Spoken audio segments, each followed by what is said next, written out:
Hey, I'm making a lot of videos lately, I've noticed. I don't have very many topics to talk about, and I won't be doing hundreds and hundreds of videos in a space of a week. But I just wanted to give my thoughts on, because I've done pretty much all my videos so far have been on WWE, and I wanted to give my thoughts on TNA at present. Now, I'll be honest, I don't watch TNA Impact anymore.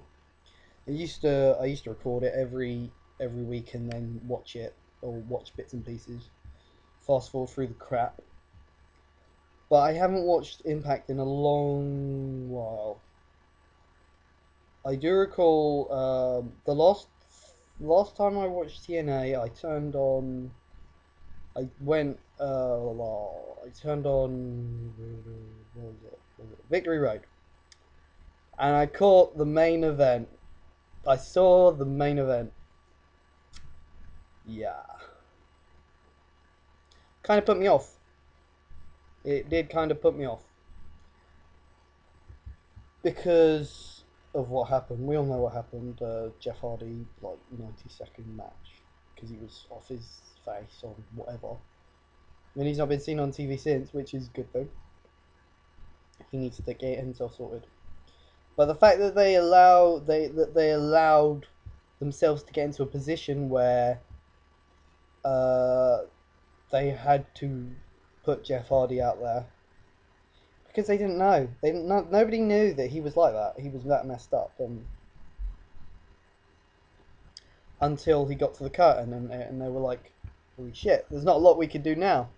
Which I can understand from a certain point of view that if you were in that situation, there's not a lot you can do. You can't really just suddenly just go out and change the match. I mean, if it was me, I probably would have been forced into doing. I would have got, since Anderson and RVD had that draw. I would have said, well, fuck it, make the main event a four-way. Just take Anderson and RVD, throw them out there, so that you can have some kind of a match. So you can have some kind of a match. I mean, that would be better than just having what they had, which was a joke, to be honest. So there's that. At the same time, I don't think you should allow your performers to be able to go around in that sort of state. You should know what sort of state your performers are in long before they get to the curtain. You should know. You should have people with them, or have somebody find them and check them to see that check that they're okay. Especially a flight risk like Jeff Hardy. I mean, putting your faith and putting your main event on somebody who is a known drug user, who has gotten in trouble for taking drugs in the past, and was up on trial. You put the world title on him and he was up on trial. I don't think that's a very clever thing to do. But there are so many things about TNA that are wrong, and it's really frustrating because you look at the roster, and the roster is probably better than WWE's roster from top to bottom. I mean, WWE have realised that they need to push younger guys, and you've got guys like Morrison and Ziggler and Rhodes, and the Miz and guys like that who this time last year weren't main eventers, who are sort of heading towards that main event level now, which is good. Which is good because they've learned from their mistakes. They realised that all their top guys were getting towards the twilight years of their career, or were at least in the middle, or they'd have the same guys in the same matches and same scenarios over and over again, and that the fans were getting bored of it. So then they needed some kind of fresh faces. And finally, they're starting to push younger guys. But with TNA, the guys that have got potential to be in the main event are either thrown in the main event too early or are kept out of it entirely. Robert Roode. Robert Roode he's a surefire main eventer. He is a surefire world champion. This guy is money in the bank. When he was after his little breakup from Team Canada, and You had him with Tracy. Tracy Brooks, I think. He had Tracy as his manager, and he was this this sort of what the businessman type guy, and he got a win over Jeff Jarrett on pay per view, which is a big deal because it was Jarrett's only match for a long period of time because of what happened with his wife, and he put over Rude, and that should have been Rude's springboard into the world title picture, but then he had the thing with James Storm, and as much as I love Beer Money as a tag team, I think they've come as far as they can. I think both of them are sort of beyond the point where they're tag team wrestlers. I don't think James Storm is going to get incredibly far as a singles performer, but Robert Roode is he's a made world champion. He's got the gimmick. He's a natural heel. He's got the in-ring ability. He's got the look. He's got the whole package. Robert Roode is a made world heavyweight champion. He's made to be a world heavyweight champion. And yet, he's been stuck in this team with Storm for how long now? I mean, I saw flashes of brilliance when he was in Team Canada in 2004 and 2005, and I thought this guy would have been there by now. It's seven years on, and he's still not a main eventer. Come on! I mean, the same sort of thing. The same thing happened with Chris Harris. Eventually, AMW broke up. Chris Harris was supposed to go to the main event. I mean, he had his moments. He was in a couple of world title matches. I mean, yeah, he was pushed somewhat, but yeah, he never really got as far as he should have. He should have been a world champion at some point or another, and he didn't get there. He didn't get there, which was a shame because I was a big Chris Harris fan.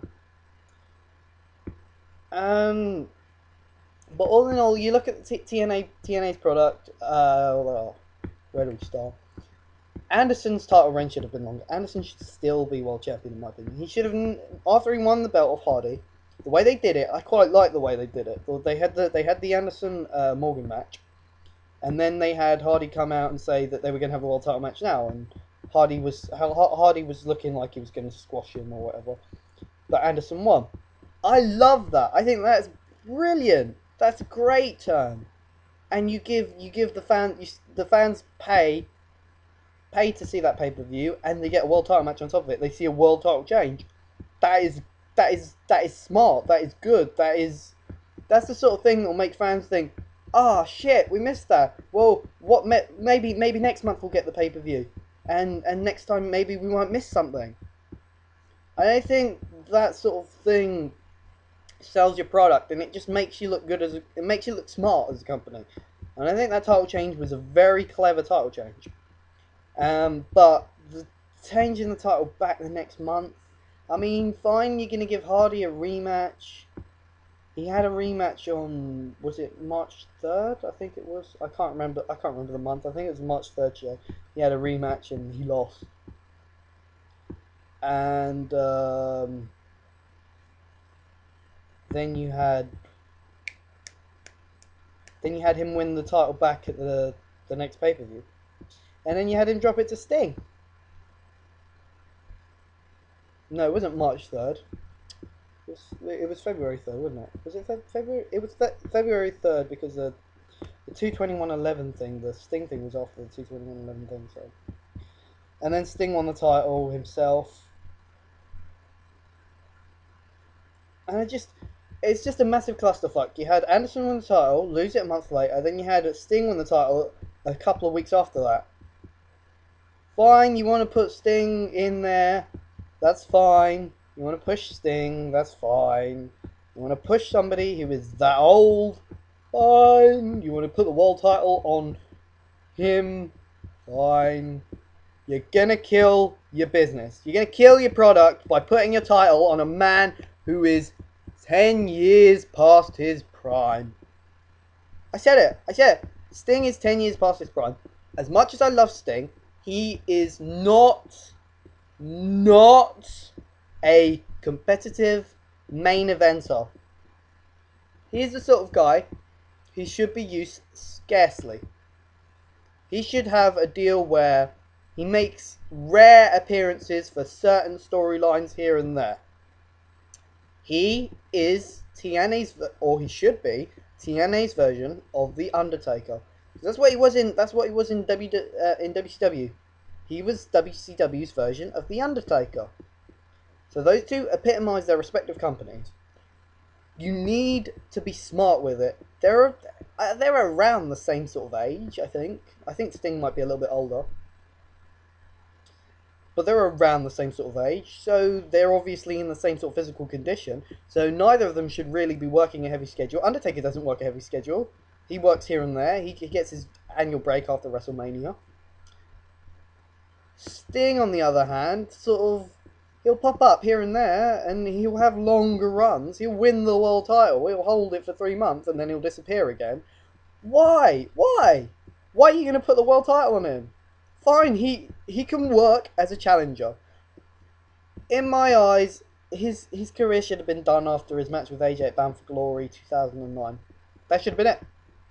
AJ Styles beats Sting. Sting is done. That should have been it. But TNA, they cannot book a retirement angle, because the guys that they have retire keep coming back over and over again. And what is the point in booking a match where a guy's going to retire if he's not actually going to retire? Doesn't that kind of defeat the purpose? It's frustrating as a wrestling fan because you want to see TNA do well. You don't want to see TNA fuck up. Who wants to see a company that could be very competitive, that could be very good, that could be the second biggest wrestling company in the world, could be, aren't, but could be, do crazy shit like that? Put their world title on a 50-year-old man. Push guys that look like guys like Rob Terry. Why are you going to push Rob Terry? Rob Terry, as much as I like the guy for being British, he's not got half the talent that Doug Williams has. He's not even got half the talent that Brutus Magnus has, and I hate Brutus Magnus. I hate Brutus Magnus as a wrestler. He's good he's good on the mic. He was fine. He was fine in the British Invasion. I like the British Invasion of the tag team, and whilst I'm not exactly happy that they're back together, because I don't see I was a big fan of the Doug Williams singles push, because I'm a big Doug Williams fan. I think Doug Williams is a fantastic wrestler, one of the best all-round wrestlers in the world. I think he's better than Desmond Wolfe. I think he's up there with the likes of Angle and Joe.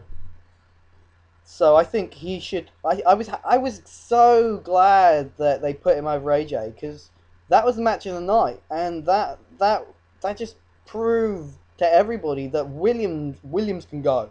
Doug Williams can go. He put on the match of the night with AJ Styles when he won the TV title, and they should have kept it on him for longer, and they should have pushed him, because I honestly think he could be a world champion. I honestly think he could be TNA World Heavyweight Champion. They wouldn't put the title on him. I know they won't, because it's TNA.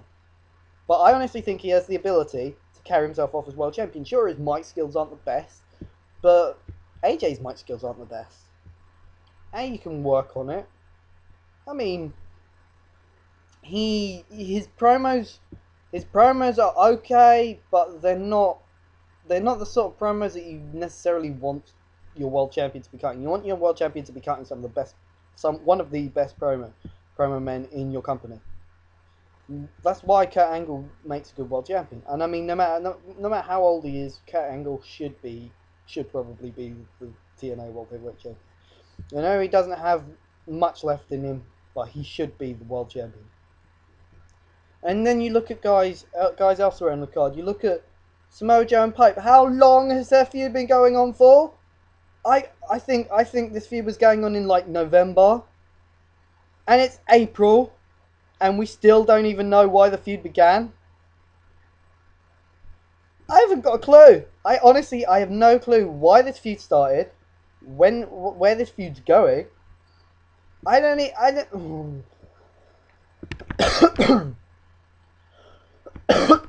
like both these guys. I like Joe and I like Pope, and I think they should both be pushed push towards. I think Joe's a former world champion, and I think Pope is a main event as well.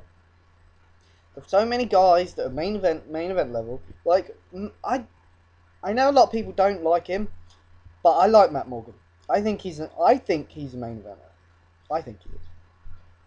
But you need to book him and push him right. He had fair enough matches with Hardy, and Hardy wasn't exactly at his best in those matches. He was sloppy, but I think Morgan carried himself very well considering who his opponent was and what sort of state his opponent was in. Morgan has great mic skills. Morgan is brilliant on the microphone. He is fantastic, in my opinion. Especially for a big man, he cut promo with the best of them. His in-ring ability is getting a lot better. His in-ring skills are a lot more high than they used to be. I can watch a Matt Morgan match and say, well, this is a good match.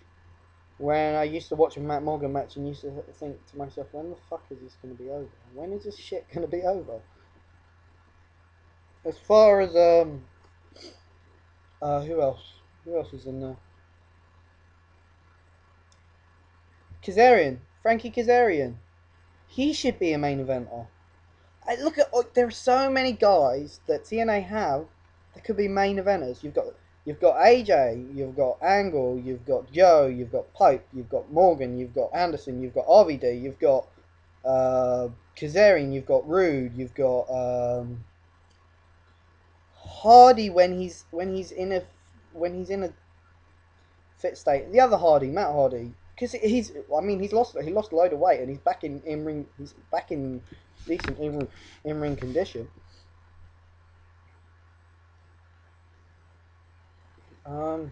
Sting, if you use him scarcely, you don't have Sting compete every single show. If you're going to use Sting, give him maybe 4 or 5 pay-per-view matches a year, and you don't have to don't have him on every single Impact. Have him have periods where he's sort of where he's not on TV. Don't have him appear every week either. Have him appear when he needs to hype his storylines, and that should be it. When you want there to be a secret member of the Lethal Lockdown team, bring Sting in. You can have him in the Lethal Lockdown or whatever. It's not hard, but TNA can't seem to manage things. I don't know whether it's Bischoff, I don't know whether it's Russo, I don't know whether it's Hogan, I don't know whether it's all three, I don't know whether it's Dixie Carter as well, because they're all as stupid as each other. It's like the blind leading the blind. And as much as I want TNA to do well, part of me wants TNA to die. Because it's painful as a wrestling fan watching a company struggle like this. They have the talent, they have the TV time, but they don't have the brains behind it. They don't have the creative team to come up with storylines that showcase their biggest talents. They don't have people who know what they're doing, who know how to book a wrestling show, who know how to push stars.